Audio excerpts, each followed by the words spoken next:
Les rastons alpétotes. En bon français, comme disait ma grand-mère, des crêpes à la pomme de terre. Spécialité boraine antédiluvienne qui nous a été jadis dérobée par les Vikings et que les Scandinaves nous infligent aujourd'hui au rayon surgelé sous la dénomination de rosti.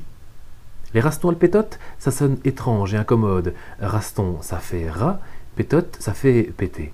Et pourtant, le raston alpétote est une véritable friandise féculente qui trouvera sur l'écrin de votre table la manière simple de ravir vos convives. Tout d'abord, les ingrédients. Comptez pour 2 bons mangeurs 4 pommes de terre de taille moyenne, 2 oignons, une cuillère à soupe de farine, du sel, du poivre. Première étape. Prendre la peine de bien éplucher les légumes et, dans le sens du poil, à l'aide d'un petit couteau, comme disait ma grand-mère. Puis, muni d'une râpe, on râpe le tout en cadence. Attention, si l'oignon fait pleurer, l'oignon râpé fait carrément brère. Sortez vos mouchoirs.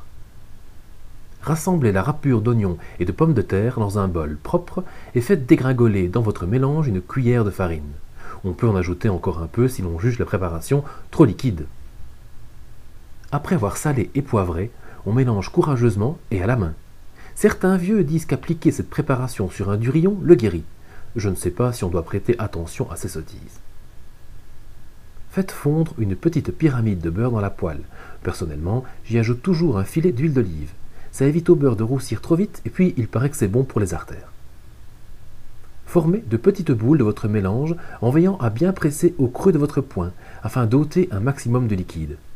Sur la photo, vous noterez qu'il m'a pris la fantaisie de saupoudrer les rastons d'un peu de muscade. Rien ne vous empêche de saupoudrer d'un peu de curry, à chacun ses variantes. On évitera tout de même le cacao. Lorsque le beurre a bien fondu et que la poêle est bien chaude, jetez-y vos boules que vous aplatissez immédiatement à la cuillère jusqu'à obtenir de petites crêpes pas trop épaisses. Vous laissez rissoler un moment nos splendides rastons alpétotes qui vont prendre une jolie coloration miel d'acacia. Croquants dehors, tendres à l'intérieur, ils sont prêts à régaler aussi bien vos enfants que vos invités. Je les sers ici avec quelques billes de carottes caramélisées dans la cassonade, un filet pur de bœuf et sa sauce au fromage et oignons frais. Que dire de plus, sinon que Blocksketia, le blog de Framerie, vous souhaite un bon appétit.